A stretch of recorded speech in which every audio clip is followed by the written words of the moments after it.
इस वीडियो में हम जानेंगे कि दीपावली पर निबंध कैसे लिखा जाता है। तो देखिए, जब भी किसी भी टॉपिक पर निबंध लिखा जाता है ना, तो सबसे पहले उसके प्रस्तावना को लिखा जाता है। और प्रस्तावना में जानते हैं क्या लिखा जाता है?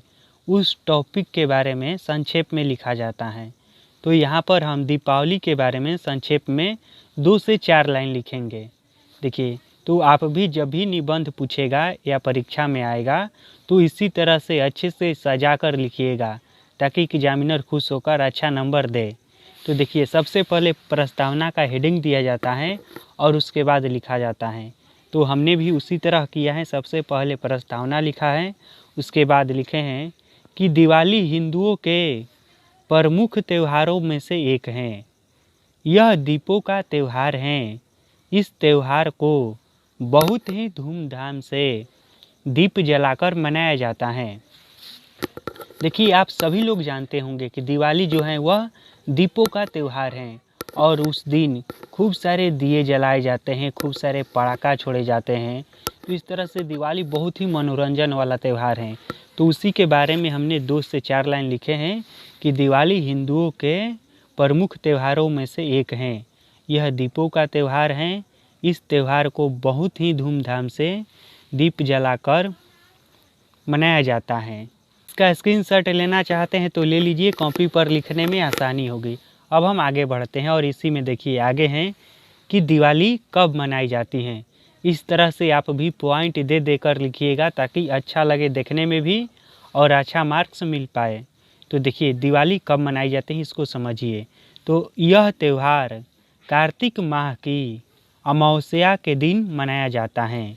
दिवाली जो है वह कार्तिक महीना के अमावस्या के दिन मनाया जाता है और अमावस्या की अंधेरी रात दीपों से जगमगा जाती हैं।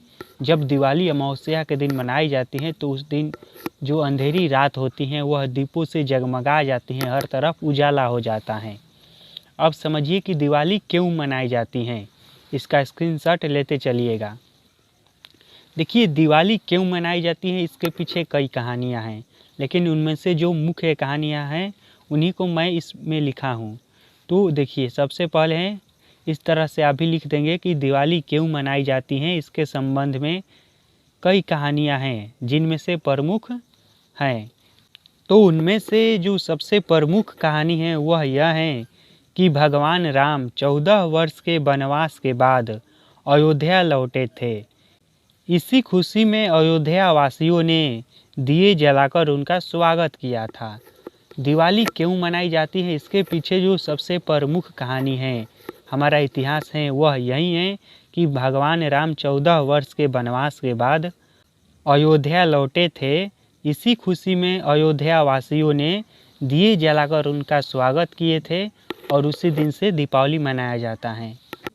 एक कहानी और भी है कि श्री कृष्ण ने नरकासुर राक्षस का इसी दिन वध किया था, इसलिए भी खुशी में दिवाली मनाया जाता है। तो इस तरह से आप भी क और ख लिखकर अच्छे से 2 कारण दे देना कि दिवाली क्यों मनाई जाती है। इतना लिखने के बाद अच्छा नंबर आपको ज़रूर मिल जाएगा। अब जो अगला हेडिंग है वह है कि दिवाली कैसे मनाई जाती है। देखिए, इसके बारे में तो आपको बताने की ज़रूरत ही नहीं, क्योंकि आप सभी लोग जानते होंगे कि दिवाली कैसे मनाई जाती है। इसको आप अपने हिसाब से लिख लेना अच्छे से।